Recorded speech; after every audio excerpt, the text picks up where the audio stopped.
Okay, quick recap. We're going to talk about communion. We're going to talk about the body and blood. I was reading in Melchizedek, or in Genesis 14, when Melchizedek, king of Salem, came to Abraham, and he brought forth bread and wine. And he's identified as the priest of God Most High. That got me thinking, bread and wine. Okay, what about bread and wine? I see in the New Testament, Yeshua talks about at the Last Supper, he talks about bread. He said, take, eat, this is my body. And the wine, he says, drink. Referring to the wine, he says, this is my blood shed for many, or shed. So I started looking at it, and I grew up in a Christian, having communion at church, and always hearing it read from 1 Corinthians. And in 1 Corinthians, it has, it says, take, eat. Okay, 1 Corinthians 11:24 is where I'm talking about. It says about eating, this is my body broken for you. But if you look in Matthew 26:26, Mark 14:22, and Luke 22:19, those three passages is the account where Yeshua is speaking. I guess I can put that in the chat. It says, this is my body given for you. It doesn't say broken. It's a different word. Well, okay, that may not be that big of a deal to some, but I always imagined the body being broken was a reference to him dying on the cross. Now, the idea of body being given for him, given for you, Maybe in a little one. Slightly different. Go ahead, Neil. Did you have something you want to say?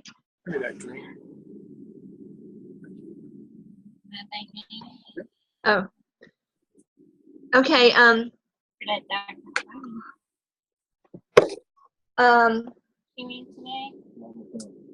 So this idea of body being, what do you think the body, what is he referring to? What are your thoughts? I have an idea. I heard this not that long, a couple years ago. Somebody read something from the Epistle of Barnabas or the Didache, I can't remember which. And it was speaking of this service of communion, the idea of the bread and wine. And it opened my eyes to something that I hadn't seen before about the body being a reference to something other than his death on the cross. What do you guys think right now, though, before I start sharing that? What do you think the body, what was Yeshua talking about when he said, this is my body given for you? Take, eat.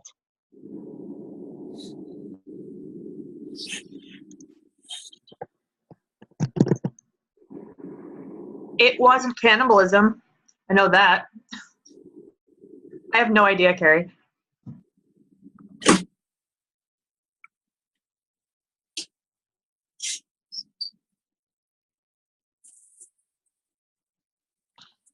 Okay, I'm just putting the references in here. I'll give you a chance to think and answer, and then I'll talk a little bit more.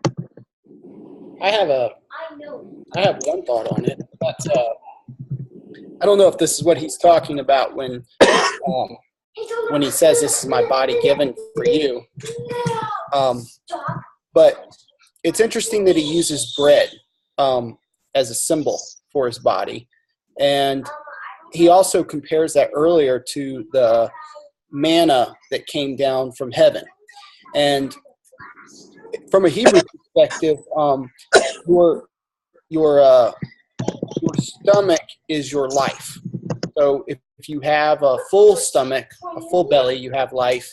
And if your belly is empty, you don't have life.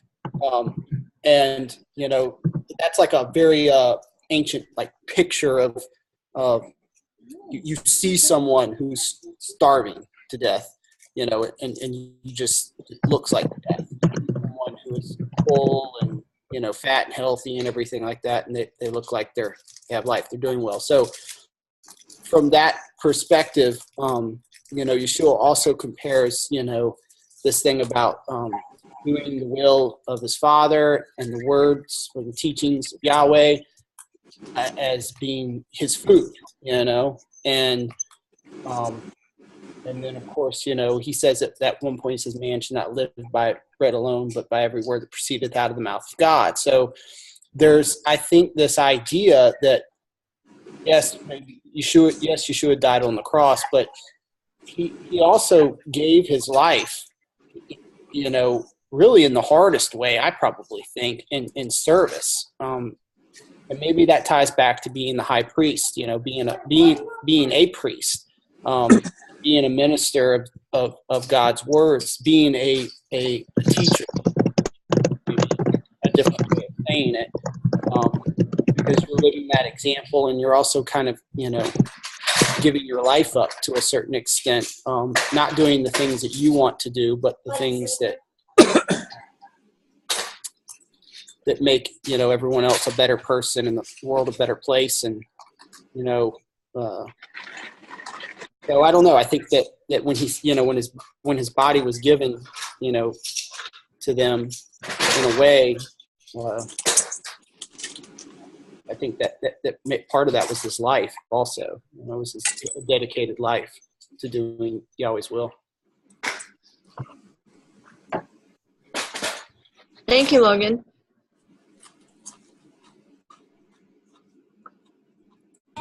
Someone else? Go ahead, Mike. Another correlation too, Logan, is that after he was immersed and the Spirit came on him and he went out into the desert for 40 days and Satan tried him and said, oh, if you're the Son of God, then turn these stones into bread. What did he say then? He said, man shall not live by bread alone, but by every word that's from the mouth of Yahuwah. So that's also marrying the bread with the word of the Father, which feeds us in our spirit. And so, eat this. This is my flesh.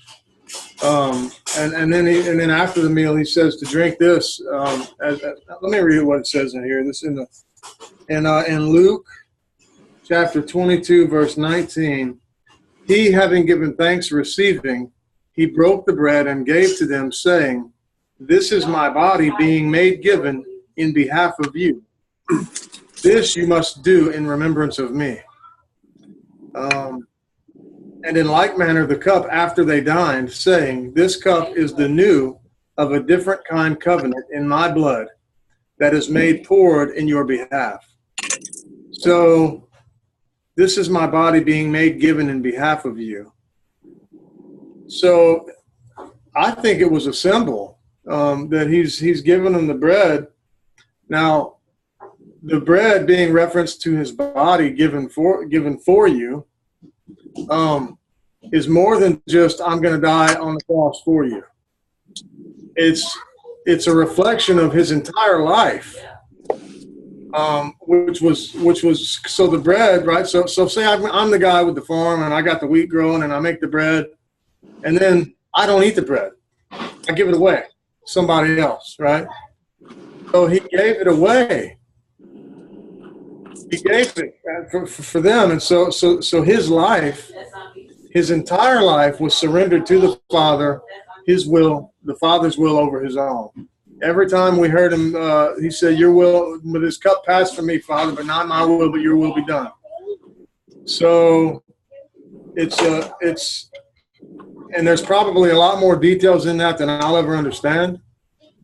But just like we were talking earlier, it's about his life and not his death so much, but his life.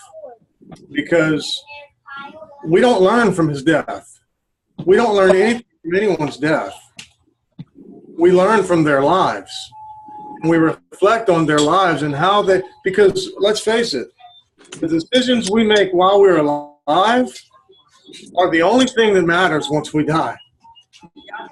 Once you're dead, it's over. You're done. This life is done. You're not coming back to this life. So he died, and what he did while he was alive with breath in his lungs, that's what made the most impact and what mattered the most. So the bread being his flesh, your flesh is also this my flesh is this life. When he created man, he was flesh, the man of flesh. So that's kind of what I see there. There might be more than that, and I've heard a lot of kind of interweaving discussions and things about the bread and what it means and the blood and what it means and all this stuff. I don't believe that the doctrine of the communion, as it transmutates into the blood. I don't believe that. I don't believe that for 1 second. I never have, and I certainly don't have. I believe that it's a symbol, and I used to believe that he was instructing them how to keep Passover since he was going to be offered up, and it could be that as well. But I think that the most important message that I get from it now is that basically we are to reflect on his life. We are to look at his life and allow his life to be the shining testimony of Yahusha, which he had when he was alive, to manifest in our lives, right? So, because in the scriptures it says in Revelations that those who have the commands and the testimony of Yahusha, both. But what is the testimony of Yahusha? And it would be what he did while he was in the flesh here on this earth, while he was alive. That's what he did. That was the impactful thing that he did. And so I think that's what our focus should be on. And I think that's what he was telling them.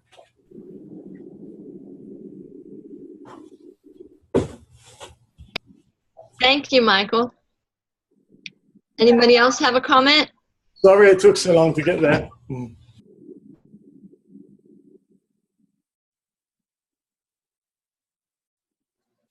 Should I be like Ty and call on people? Kay, did you have a comment?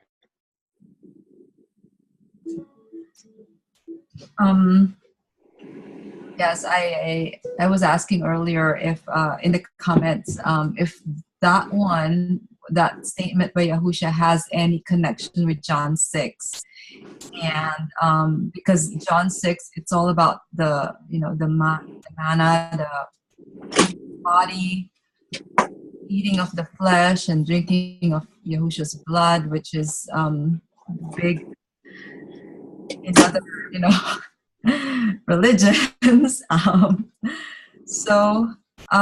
Yes, and I see the whole exhortation in John 6. It's all about the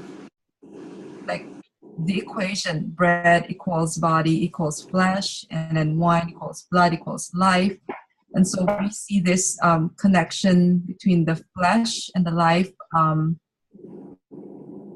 We are partaking of the Messiah's flesh and life. I like that word, partaking, more than eating, because we're taking part. We're taking part in his life, in his flesh. And what was his flesh doing? It was in submission, totally, wholly submitted to the will of the Father. And if we abide in that, abide in him, we should be doing the same thing. We should be wholly submitted to the Father. It's a wholeheartedness thing, like nothing is left out the entire life. So obedience till death. And that's how I understand it now when Yahusha said, eat my flesh, drink my blood, or this is symbolic, this is my flesh, this is my blood, and eat of it, like partake of it, stand under it, abide in it. And so that's how I understand it. It's not a literal thing, it's a figurative thing. So when you look at it from that perspective, it makes it even more profound that he was a man and not some half God, God sent to earth. Because if you think of it as, he's God sent to earth in the form of a man, so he had to do it, so he had no choice, where and then when you look at it, oh, he was a man who made a choice, a very serious choice, a commitment. And you look at it from that perspective, it makes it even more important. And it would make one, I think, if they believe that, contemplate it and take it a lot more seriously, his life choices, because they were indeed choices that he made, and not just forced to do it because, you know, he was God in the flesh. So that means a lot to me from that perspective. That's right, Emily. And, you know, knowing that the Messiah is fully man, it removes the excuse from us not to be able to do it, right? So if he did it, we should be able to do it too. Because before, when I believed that he was true man and true God, I said, well, he did it because he's God. I can't, because I don't have that aspect in me. So, but now knowing that the responsibility is really greater than before, so that was a good point. Very good. Thank you, guys. I had anybody else want to say anything? Ty, you want to say something, or Niels?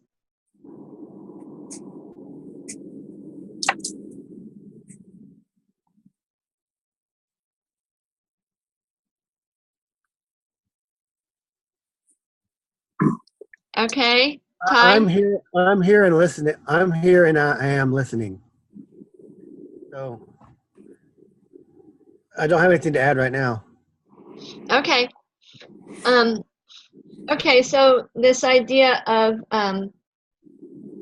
I kind of compare a lot of what you guys are saying. I agree. I never for a long time I did not think of the reference in John 6 talking about being the bread of life, or the manna come down from heaven,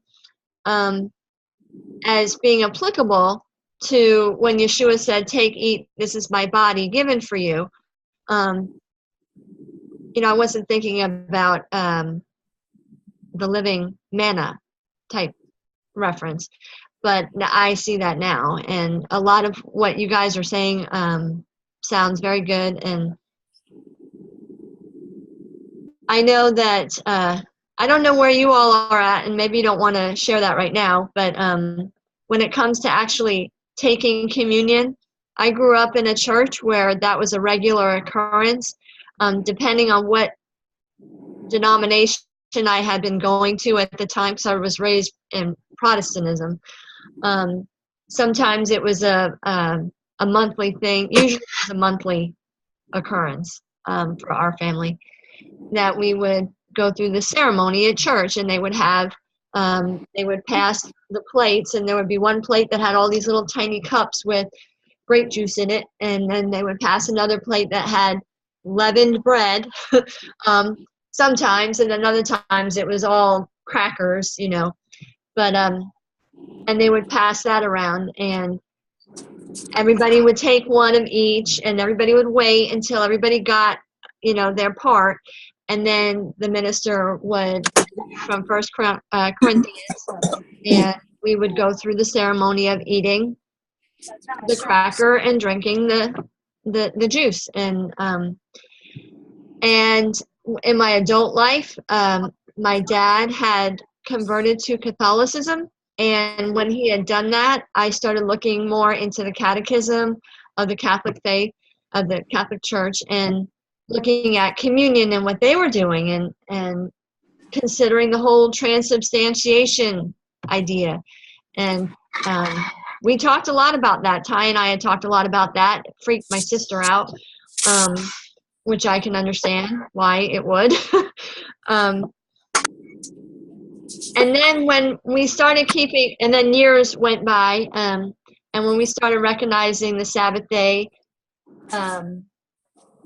and started keeping that set apart. We weren't doing that before. We didn't think that it, whatever. But when we started doing that, and we stopped going to church for during that time, the question about communion was, well, what do we do now? Because now we're not actually going to a place where they perform communion that you just partake in. do we do it ourselves? And we had gone to some Torah Message me.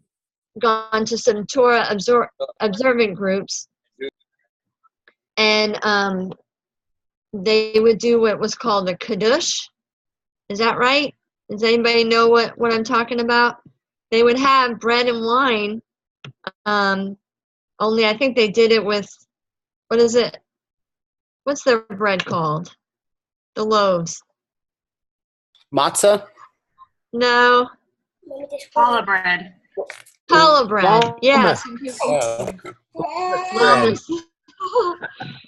Yeah. And they would have bread and wine, and I think that the Messianic groups, that was their opportunity to do a communion-like service, I guess. We never participated in that. Ty and I were like, I'm not doing that. I don't know who these people are. I don't want to take communion with a body of believers that I don't know what they think, and we just kind of just backed off. And so we've never done really, that I can recall, unless you can correct me, Ty, we really haven't done communion service like a ceremony. What are your thoughts on that? I can tell you why we haven't. Well, I'll speak for me. I haven't felt the need to do a formal religious service or ceremony like that. Instead, I recognize a lot of what we've been saying here figuratively. We know to live like Yeshua lived, and we recognize that he gave his life, his whole life, in service to his Father, doing his Father's business, and we're to do the same. And that's our way of taking communion with him and being in communion. So anyway, those are just some ideas. Anybody else have any thoughts specifically about the communion service, that kind of thing? The last time I did communion was when I was in the Seventh-day Adventist Church. I don't know how many years now, 9 years ago, 8-9 years ago, something like that. And since coming out of that, I haven't felt right about doing it with anyone. I've been with groups of people, like Messianic style people, who have done different things, but I've never participated because, again, I just didn't know what was. It's like listening to praise music, worship music. I'm at the point that I'm starting to listen to more of it than I used to, skipping over some songs I don't agree with and stuff like that. But it's like you're not quite sure what's right and what's wrong, and so you just kind of step away from it until you learn more or you come to a conclusion of where you are on it. So I haven't done it for years because of that. And I'm still to that point that I'm like, it's just one of those things. Yeah, Jesus or Yahushua did it with the disciples. Is it something he wants us to do? Don't know. Need to study it more. How would it be done? When would it be done? They did it obviously around Passover time. Did they do it every Passover? Did they just do it that Passover? There's so many questions that. So I've just kind of stayed away from it. Yeah, I know it says, Yeshua says, eat and drink, and he says, do this in remembrance of me, with the idea that they're going to do it again, maybe, or maybe they were just eating it and drinking it at that point. But obviously Paul demonstrates that they were doing it after Yeshua died and rose again. But as far as how long after that was that to be carried on? Was that just a first century thing that they did during the apostolic age?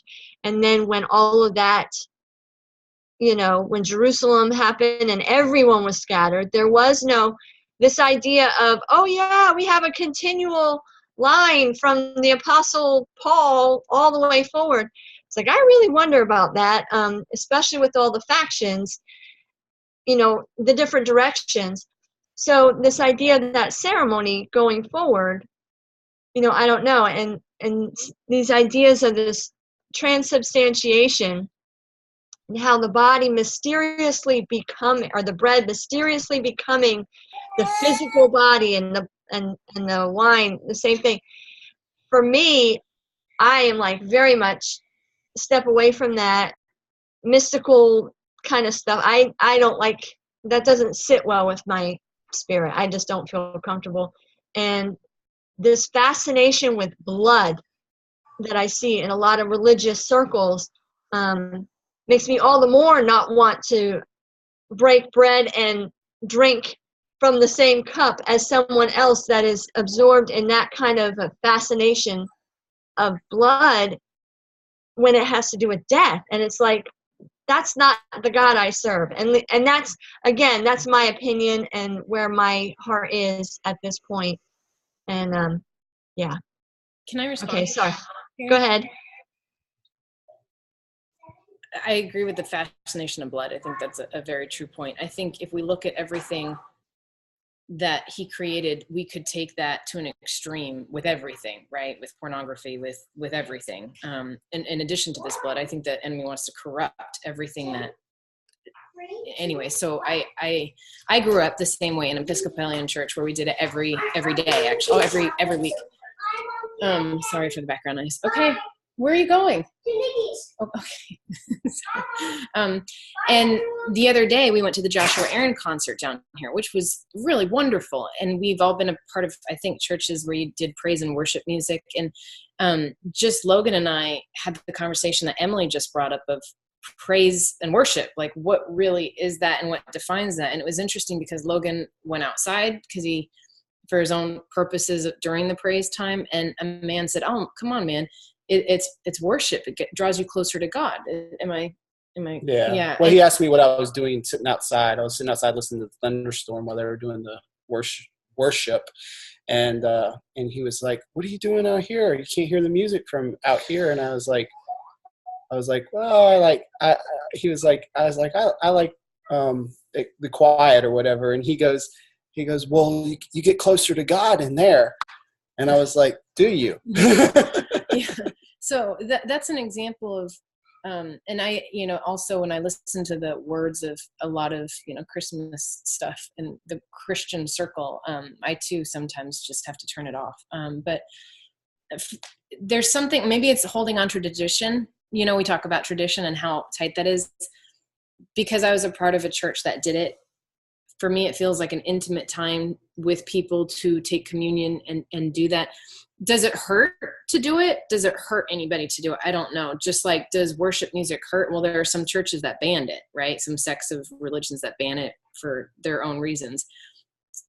Is it wrong if we do communion? I don't know. Or, I guess these are questions that I'm asking. Is it bad if it's something that once in a while we want to do to remember, to observe, although it does sort of seem strange with the whole, I don't know, the whole cannibalism, who brought up the cannibalism thing there? Was it Emily who said that? I'm like, that it does go there when he says that. But, and I've been a part of Catholic, I had a friend who was Catholic and she was trying to convert me, and I went one time, and man, it was giving me the creeps, to be honest with you, because they were like, you are drinking his blood and you are eating his flesh. And they really believe that. I think some are stronger than others with that, but that kind of made me strange. Even though I'd been doing it all my life, it was done in an atmosphere of almost, like you say, very religious ceremony. Okay. So does it hurt anybody? Is it wrong? And are you still able to observe it if it's something that you're working through? And I haven't done it for a while, but these are just questions that I have. Personally, my answer to that is pray about it. That's a good answer. That would be my answer. Because for me, answer. I'm sorry, but that actually is, that's why I won't, because I have a personal conviction, but I'm not going to go around telling everybody else you shouldn't do it.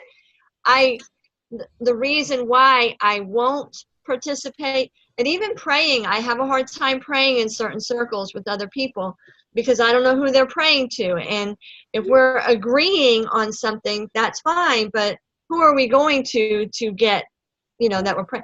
So I'm very careful about who I join up with in doing that. But that's me personally. I'm not going to go around telling other people, it's wrong.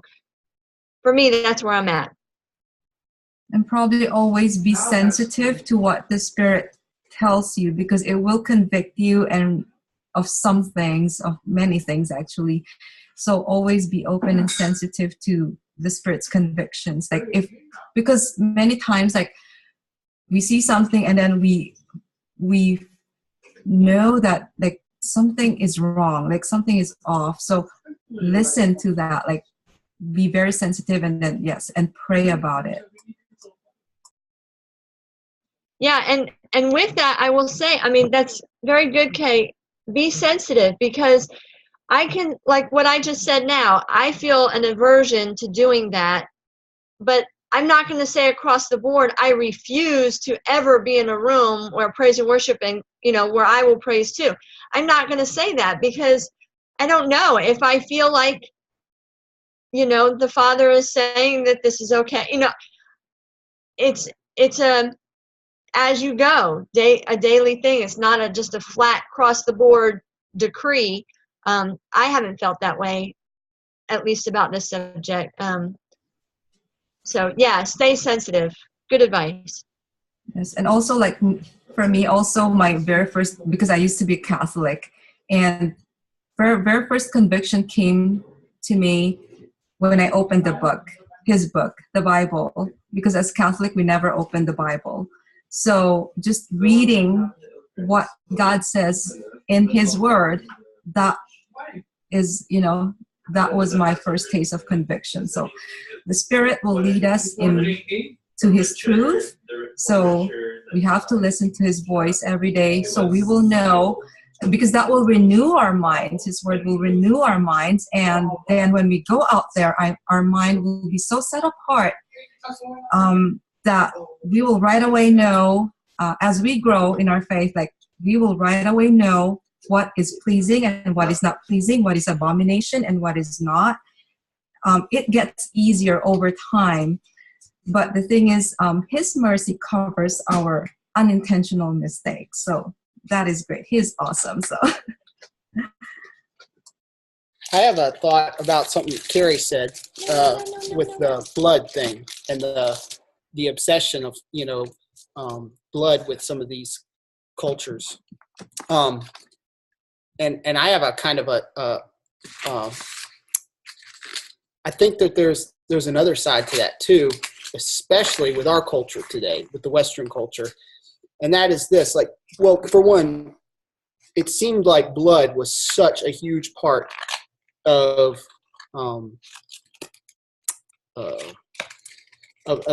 representing something in the scriptures, right? Like it was a part of covenants, it was a part of language, it was a part of it meant something. It's why he uses blood for the communion.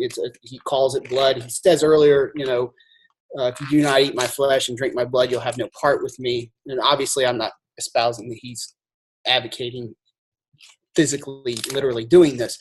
However, what I do think is very interesting about our culture today is we are so disconnected from blood, really, in a huge way. I mean, we live a very comfortable modern lifestyle. When we want food, we go to a grocery store, and we get selection of all over the world, like, choices of food. We can, because of that, like we can get into all kinds of these little niche diets, right? Like we can come up with all of these ideas like, oh, I only eat this, I only eat that, and everything. And, most of the world, your most of your time is spent, gathering or procuring food of some sort. And, so if you were a shepherd culture, obviously, like there was a time where you slaughtered animals to eat, and I remember when I was a young boy, the first time that I was with my dad, he killed a deer, I remember the first time putting my hands in the belly of the deer, opening the belly up and pulling the organs out. And seeing the insides of the animal and the bright blood. It was really warm on my hands. It was cold. All of that is like a tangible experience that, I think just like their tangible agricultural experience, Yeshua uses his parables to relate to them. And even if you're a fisherman, like you see blood when you bring food, when you bring life home, when you bring food that fills your belly up. And that's a really interesting experience if we've never experienced that before, to really, be out on a hunting trip, where you're just hunting for your food and be hungry, and be in camp for a long time, and then kill something and bring it home, and, seeing the blood and the smell, like there's that smell to it also. There's all of these different associations and everything. But that night, like, your belly is full, and that I'm probably not making a concise point here, but I'm just I think bringing it all back. I think that there is also a balance, like the obsession with it, right? It's like the drinking of the actual blood from the animal, and the drinking of human blood, and then interestingly enough, I mean, even there was blood with sacrifices, whatever, in the temple. But I don't know. I just think that, our culture, like, maybe we miss a lot of those analogies sometimes, because we don't have any kind of association with blood. We don't see blood, unless we prick our finger or something like that every now and then. Yeah, I was just thinking, when you were talking about that, I was thinking about in the Old Testament, in the days of Noah after the flood, when he had said, they were not to drink blood. Mm-hmm. I think what happens is, because the drinking of blood, from what I understand, makes you thirsty for more. And maybe I'm wrong, but I also wonder if, well, this is going into a different direction I don't necessarily want to go into, so I won't say it, but I can see the danger, because if if Yahweh said don't drink blood, then obviously people were drinking blood, or that there was a propensity to do that. My whole thing, this fascination with blood is, yeah. Anyway, I don't have it anymore. It was used from my understanding of, it's still done all over the world, but the idea of drinking blood is actually still carried forward in vampire movies. The idea is that when you drink the blood of a freshly killed animal that has been high on adrenaline, it's been fighting for its life, you get that adrenaline out of the blood when you drink it. And there's the belief too that I think that's where the idea that you take on the strength of the thing that you drink, the blood of. The Maasai do it in Africa. When I was there in Kenya, we saw it happen. It's part of a ritual when they kill an animal. Yeah, South American cultures, everywhere they drink blood like that, and I'm in wholehearted agreement. That's the one commandment that's repeated like over and over and over and over again, like throughout it doesn't matter if it's, Noah, Mount Sinai, New Testament, wherever you go, they tell you don't drink blood. So I'm wholly for not drinking blood. But there's that obsession, I think, with it, with blood. But I also think that there's a lot about blood we don't understand. I don't give blood for that reason. Like, I don't know. I can't. Well, even pricking the baby's foot after birth, it's the one thing they push with every single birth. You can say no to vitamin K, you can say no to everything else, but they want to prick and they want to get the blood samples, and then they want to do it 2 weeks later because it never comes the first time. So they're collecting blood from infants, and we don't know what they're doing with it, and they push hard on that in hospitals, and even my midwife pushed hard on it, and we just decided we're not going to do it. We're not going to test for all the horrible atrocities that could come upon her, by seeing and knowing if it was going to happen ahead of time, because you guys know what I'm talking about. Sorry not to interrupt you. It's not just drinking. I think that there's an obsession with blood in other areas, to the point that they want it with a less than a 24-hour infant, of an age. So let's just prick them you know, when they can't even clot, you know, the vitamin K doesn't get there until day 8.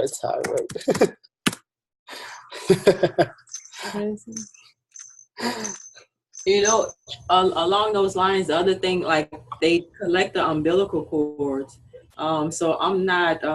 I have to look and see with infants in their blood, but I know the stem cells. Like we produce stem cells all throughout our body, and so in infants, that rate, that stem cell synthesis is like it's accelerated because they're rapidly growing a lot. They're rapidly growing, and so I'm listening to everything that y'all are saying, and it causes me to wonder if this stem cell, because the significance of stem cells is that basically the stem cells, and you may already know about this, but just for the sake of clarity, the stem cells can grow into anything, any cell within the body, as long as you have a certain medium with which to grow it. So it can become kidney cells, it can become liver cells, it can become brain cells, it can become any cell. And so I'm kind of wondering, that kind of brings me into this whole, some of the stuff that they're doing in the labs that are public now, the stuff that they're doing now, it's been going on. It's been going on for like before I was born type of stuff. I mean, before our parents were born, all this, it's like, so it's, but I wanted to mention that. No, I'm really glad you brought that up, because that, I think like we have like so many hard questions, to answer today. And that's a great one. I watched an interview, like 2 or 3 hour interview with Joe Rogan and Mel Gibson. And he came on talking about stem cells. And, they're doing it like down in Mexico, like they're doing treatments with stem cells. And, guys like fighters like Joe Rogan, or whatever, who've done combat sports their whole life, like, have a bad shoulder, right? And like Mel Gibson, he did it with his father, because his father's like 90 or 90 something or whatever, super old. But they like injected, like they did stem cell therapy, and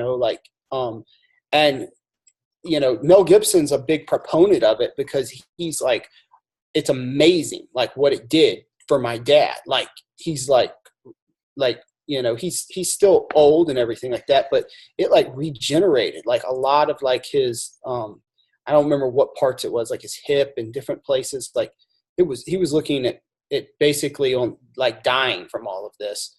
And then, you've got, since then, I think Joe's gone and done it, and a few other people have gone and done it. And, it's like supposedly like made like major issues like in their body, like just completely go away. And that's like, so that's like, it's kind of like the whole like giving blood thing or whatever. It's like, well, would you take blood if you were going to die, or if your baby was going to die and stuff like that? And is that, is that a good idea? Is that a bad idea? Like, or should, and what kind of, I guess the real question is, what kind of long-term side effects, does this thing kind of have, Does it somehow make me like possessed by a demon if I get, stem cell stuff done? Or is that like, I don't know. What do you guys think about all that stuff? Can I say something right quick? So go ahead, Tremaine. I was going to comment too. Quick. So in terms of making us more susceptible to certain things, if you think back to the commands where it says that if an animal is dead along the road, and even if it's a clean animal, we're not supposed to touch it. That's because once it dies, there's a reason that it dies, and parasites start feeding off of that animal. And so if anyone consumes that animal, then those parasites are then they're transferred to us. And we see that with the clean and unclean foods in pork, and how you can cook pork and there are still parasites present. And then in consuming that pork, you actually consume, if the adults are dead, you still consume those eggs. and those eggs can go into the body, and then they can grow and feed and multiply, and so the whole thing about this stem cell is like humankind is seeking a way to immortalize himself to bypass the instruction in a way that has been given to us in the Messiah. And so and that's where I'm seeing like all these different health things. It's like it's the extreme of that is people just using these things to just bypass the consequences of sin to a man-made type of immortality. And I'll just say that and be done. I was going to comment on the part having a daughter who's had 3 open heart surgeries in her lifetime. I've been actually faced with this question and had to sign paperwork that if something happens, blood transfusions. And praise the Father, nothing like that's ever happened. But I've had to face this question, knowing what I believe, knowing I used to be a blood donor. I took it off from my license. I'm no longer a blood donor. Knowing what I know about health science, there are so many things that are transmitted by blood that don't even come up when they're testing. Like tons of people give blood. I mean, you can catch Lyme, just for an example. And Lyme testing is so inaccurate that one could have Lyme, not even know it, give blood, and somebody could get that blood via blood transfusion and get Lyme, and not even know it. There's so much we don't know about health, and so much we'll probably never know about health and the way the body works. And it's outside, even if you don't look at scriptures on this subject, and if you're not convicted of anything, just looking at how the blood works, and it's not meant to be, in my opinion. I have a cousin who has cystic fibrosis, and he had a double lung transplant a couple of years ago, something like that. He had to take a bunch of stuff so his body wouldn't reject, the lungs from somebody else that he was given. This is a really, really tough subject, because yes, we want to value life, we want to save life, we want to, not have to die when we have certain health issues. But I guess, you look back far enough, what is causing the health issues to begin with? Are they preventable? All these other things come into play. But this is a really tough subject, because I have actually, been faced with these questions concerning blood. I've had to, look at my convictions and answer them, and have important conversations with doctors about it, and where I'm coming from. I remember the last time Alice had an open heart surgery 1.5 years ago.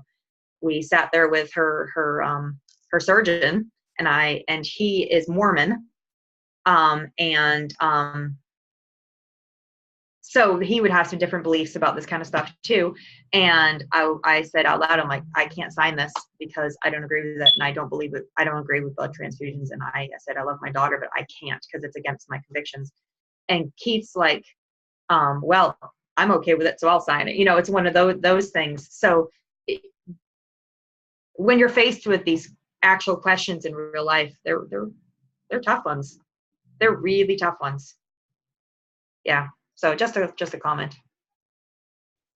No, and like long-term side effects, I mean, it's interesting because we think of the here and now a lot of times, and it's like, save this person or this life and everything. And I think a lot of times, it's like all the question of, if you were starving to death and there was pork on your plate, would you eat it?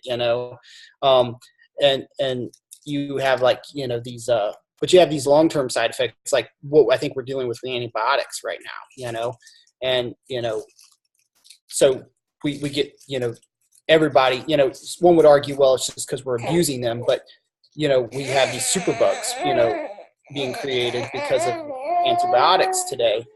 And it's like, you got the apocalyptic type view where it's like, we're going to have a superbug that's going to, cause the zombie apocalypse and wipe out all of, humanity or whatever,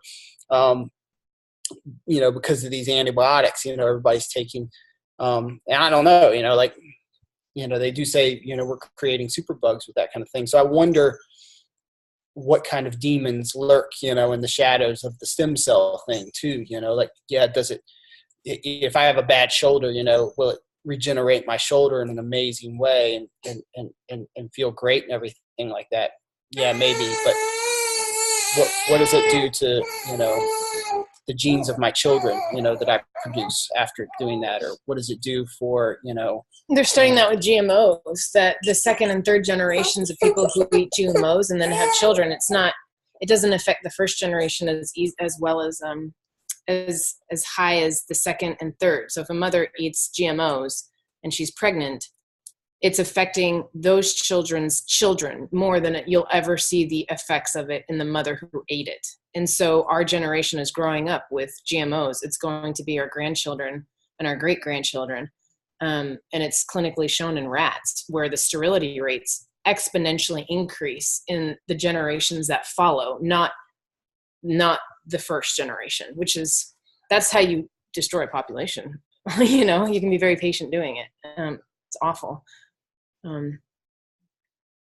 There's also been a study that I looked at, a documentary of a blood transfusion where people are starting to get a taste for things. I think we talked about this before, that the person who died and donated an organ, they had blood in the organ, right? And all of a sudden the person was having dreams of things that they didn't know what would happen, or they got a taste for beer and they never had a drop of liquor in their life. Well, it was because the person that they learned that they got the organ from was either an alcoholic or if they had a memory or a dream, that was because the person had it. I mean, and they shared different stories. It was a fascinating documentary to watch, the testimonies of these people. I wanted to mention in terms of just stem cells, to go back, because like you're saying, Brian, too, like with all these different things that are done, it's like you look at scriptures and it says that your children will be blessed to the third and fourth generations, or cursed to the third and fourth generations, depending upon the choices. And we're seeing observable evidence of this in now that corroborates what is written in the Word. And so it's like, so the other thing that I want to say in terms of stem cells, it's like our body actually creates stem cells. So our body is constantly regenerating. And the Father created our body. So there's something, it makes me think and wonder, and it makes me think about and about how the Father created our bodies, and He created our bodies to be able to heal. And He's given us these instructions on how to live and how to interact with each other, and how to live on the earth, how we treat our bodies and the question is, do we really have dominion over our own bodies? Because if we're allowing urges, emotional urges, physical urges, if we're allowing these urges to occur, are we demonstrating dominion over our own bodies? And how does that translate to dominion outside of our bodies?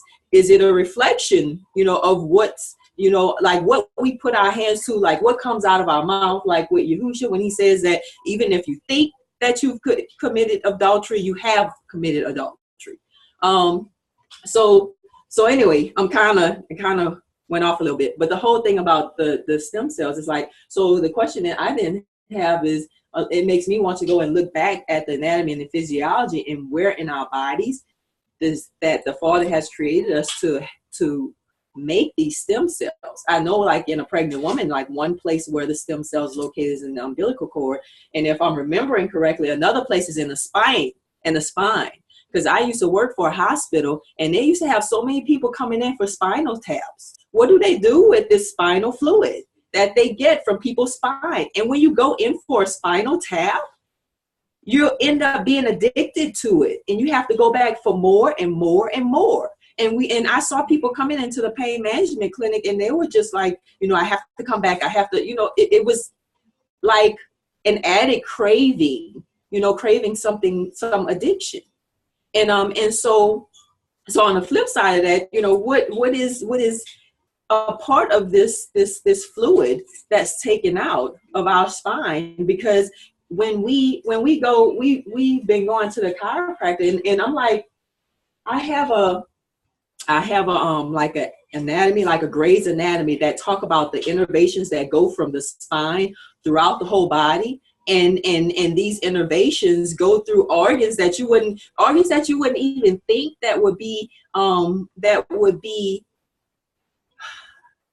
put back in a state of balance from getting your spine aligned. It's like, man, stuff like your sinuses, stuff like, you know, your with your eyes, like every aspect of your body, you can go. And if those nerves are restricted in some way, and you go and you have a subluxation, it's like it frees that nerve up, so that now the fluid that goes, your cerebrospinal fluid that goes up and down your spine, can move freely, and then it causes the nutrients to be dissipated where it needs to go, and then these nerves now are revived. Can I say something to that? In real life, I was just in a car accident, and it's a long story, but anyway, the car had to be towed. I thought I was okay. We were okay. It was amazing. I averted an accident in the rain. Someone didn't see me. I had to swerve out of the way, and the baby was in the car. And to avoid the collision, I swerved out of the way. So thank God for Montana snow and ice days, where you mess around, you know how to overcorrect a car out of control, because I think it literally saved us in a huge collision. But I didn't go to the hospital because I thought I was okay. The next morning, I get out of bed, and from nursing, I stand up and I black out. I pass out with the baby in my arms. So she falls, I fall, and the crib falls on top of us. And I was very disoriented, because I came to, and I was like, Logan, help. I didn't know where I was at first.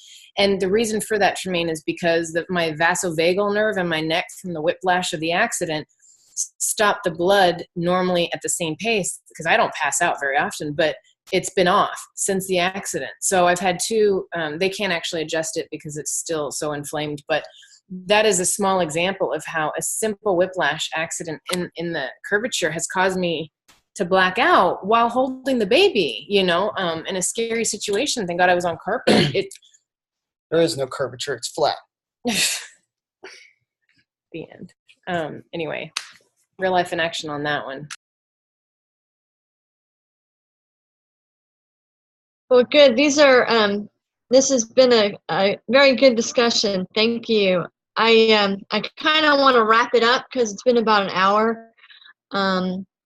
So I just, with thoughts on mind, where we started talking about the bread and the wine, specifically about communion, and what was meant when Yeshua said, "Take, eat, this is my body, and drink, this is my blood of the new covenant." That's another point. It's not just drink my blood.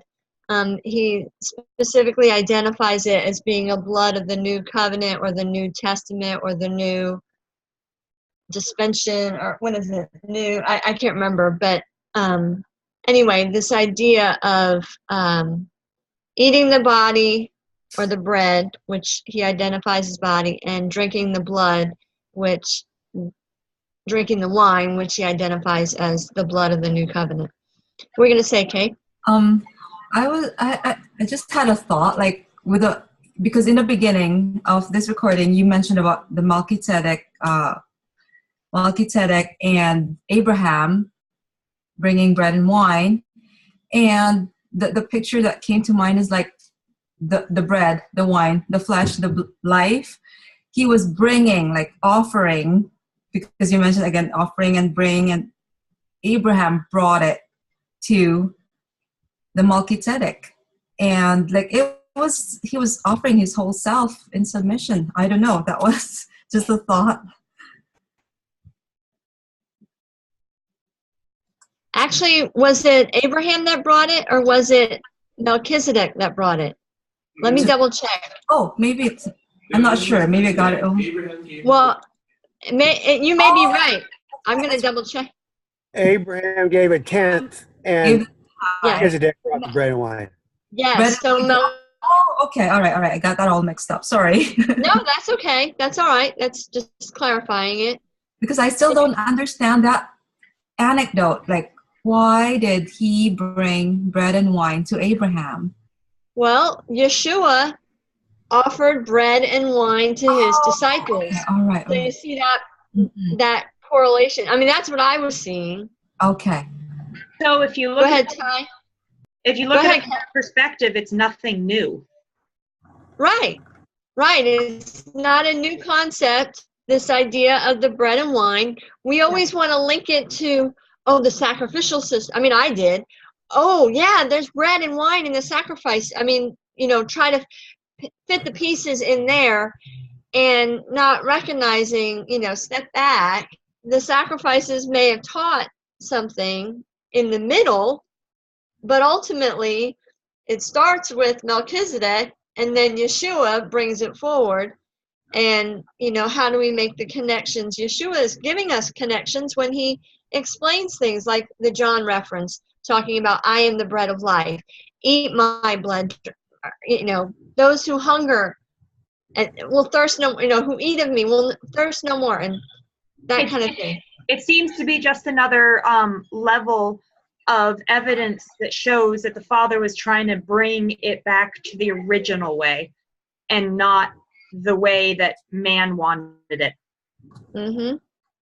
Yeah, it does. And I posed this question. Now, Ty, did you have something you want to say? Yeah. I hesitate to whether to bring it up or not, but we were talking about the blood and what the wicked kings of the earth do with the blood. It is very disturbing. But I can give you a word. There's too many kids. Anyway, it's important to understand the nature of what the enemy is doing, and it is really, really disturbing. I typed the name of it in the chat if anybody wants to study that, but it's going to take you to places that's very disturbing, just so you know. This is why it can't mean literal blood. This is what the wicked people are doing. So anyway, just look at that word and look it up if you want to know more. But it is disturbing. Just I wanted to bring it up just for information purposes. Just tread lightly if you want to go there. Thank you, Ty. A comment that I made earlier, there was a whole feed of stuff going through the chat. People were posting various passages from Scripture relating to bread and wine and what Yeshua said and Paul and just various things. But in that mix, I had written, what does it mean to break bread with one another, or just to break bread? And I'll kind of leave this more as a thought to go forward, not necessarily to carry on a conversation, because we've been on for a while and want to open it up for you guys can talk about other things, and we'll bring the recording to a close.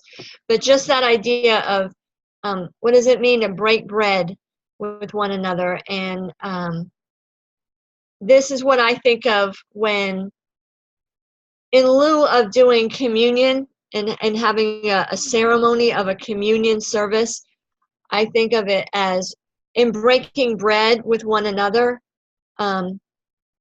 serving one another, fellowshipping, giving of myself, and speaking to one another, an exchange going back and forth. That's what I think of in breaking bread with one another. And Yeshua, he gave of himself, he served, and he spoke the words of his Father.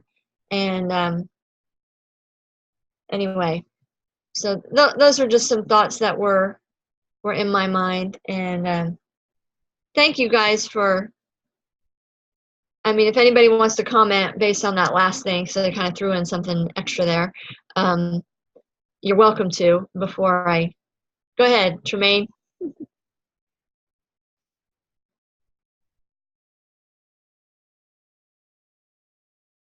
Okay, I just wanted to say because I was talking about it with Michael when there was discussion about it, but I think I forgot to mention the comment.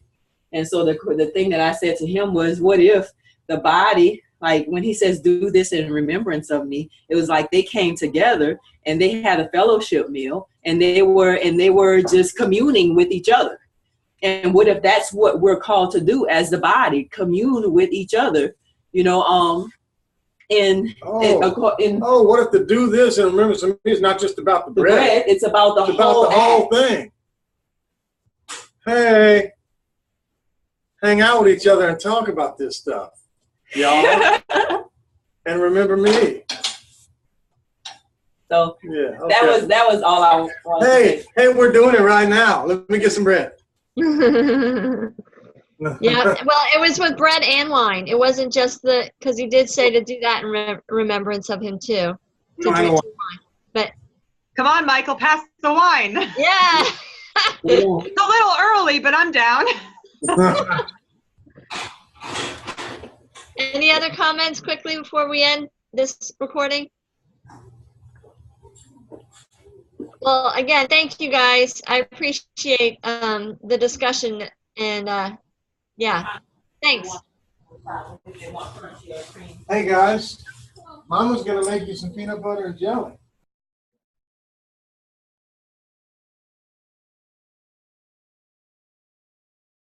Somebody wanted to turn off the recording?